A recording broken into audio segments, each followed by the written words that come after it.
Labaran. Amurka ta damƙa wa Najeriya wasu tarin kayayyakin yaƙi a ƙoƙarin da ƙasar ke yi na daƙile matsalolin tsaro.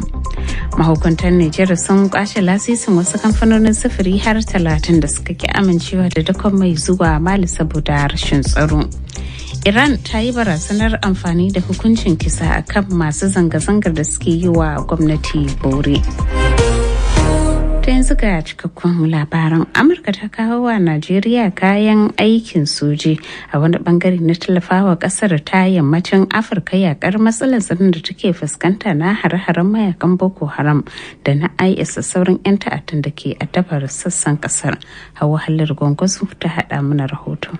Rundunar sojin Amurka mai kula da ayyukan Afirka wato AFRICOM ita ce ta sanar da aiki wa Najeriya kayayyakin aikin sojin ƙarƙashin yarjejeniyar tsaro da ƙasashen suka cimma. Rundunar ta wallafa a shafinta na X cewa dakarun Amurka sun kai kayayyakin masu matuƙar muhimmanci ga Najeriya. Ko da yake babu wani ƙarin bayani game da nau'in kayan ko adadin su. Hoton da rundunar ta wallafa haɗe da sanarwar da ta fitar ya nuna kayan aikin sojin a rarrafe bayan sauke su daga jirgin sama. Sanarwar na zuwa ne bayan harin da Amurka ta kai a jihar Sokoto ta arewacin Najeriya da sunan na yakar mayakan IS wanda gwamnatin tarayyar Najeriya ta tabbatar cewa ita ta baiwa Washington bayanan sirri game da yadda za ta aiwatar da shi tun bayan zargin da shugaba Donald Trump ya na cewa ana kashe Kiristoci a Najeriya wanda a baya-bayan nan ya amince da yadda ake kashe su ma musulmai a hare-haren ta'addanci da ake kaiwa. Matsalolin tsaro suka ƙara tsananta a ƙasar bayan tattaunawar ƙasashen biyu. Najeriya ta ce Amurka za ta rika tallafa mata da bayanan sirri da kuma kayayyakin aikin soji baya ga baiwa dakarunta horo domin daƙile matsalar tsaro a sassan kasar.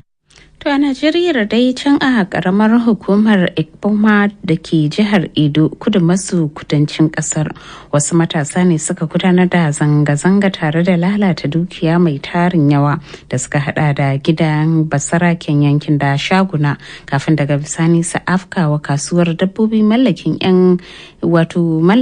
'yan asalin yankin arewacin kasar.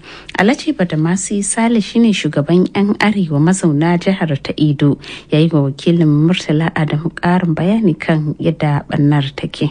Da ya kawo wannan zanga-zanga shine da suke zargin cewar kinafin da ake yi sun halakanta shi da ɗan arewa. Babu wani ɗan arewa da aka kama ga shi red handed wani renin wayo ne na samarin gari kawai suka nemi yadda za su sata suka kasa. Sun shigo da wannan shari kaman haka sun zo sun samu gurin yadda ake mutanen mu suke sai da dabbobi sun so asarar dabbobi sun sassaci dabbobi abin ba zai kwatanta ba. Ko adadin dabbobi guda nawa ne ko shanu haka da tumakai da wakai da aka rasa? Wata kasuwar Bala ita ce aka fi daukar ya yi kaman dabbobi kaman awakai kaman 400 zuwa 500 suka je abin da suka yi. Sun je gidan sarkin garin wanda ake kira Enoge of Ekpoma shine sarkin garin. Suka faffasa masa gida suka faffasa motocin da ke ci. Wato barayi ne kawai suke neman sata suke amfani da damar. To kamar akwai wani mataki da gwamnati ta ɗauka akan wannan abin da ya faru? Yanzu da nake gaya maka garin gwamnan yana gafi. Ya yi tir da abin da aka yi.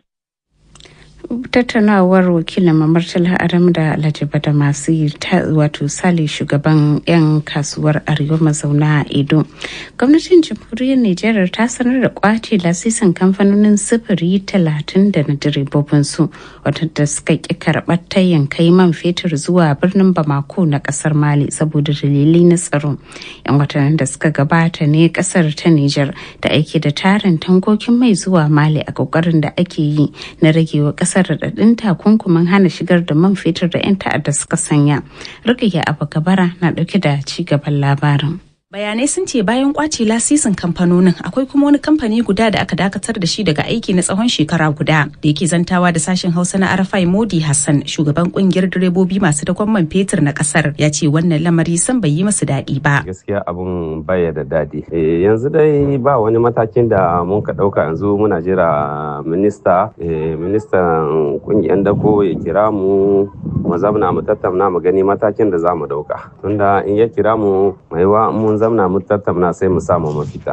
Sanin kowa ne irin matsalar tsaron da ake fama da ita a yankunan da ke tsakanin Mali da jamhuriyar Nijar. Watakila wannan ce ta sanya kamfanonin kin karɓar wannan tayi don kare rayukan ma'aikatan su. In ji Sanusi Mamman, guda daga cikin masu gwagwarmayar kare hakkin ɗan adam a ƙasar. Mutanen nan da suka ki ɗaukan mai daga nan su kai shi Bamako saboda sun san abin da yake wakana ne a hanya busa ɗau ba lalle kasada su ce za su ɗau mai daga nan su tafi Bamako saboda an bar su da ransu kayan su suna tsammanin za a toya musu, kenan mutum bai iya shiga hanyar da zai janyo wa kan shi waɗansu matsaloli a rayuwar shi. Ko bayan da wasu kamfanonin suka karɓi wannan aiki sai da 'yan ta'adda suka kashe direbobi 18 ta hanyar banka musu wuta a cikin tankokin man. Daga bisani Mali ta yi taron jana'iza da bikin karrama su.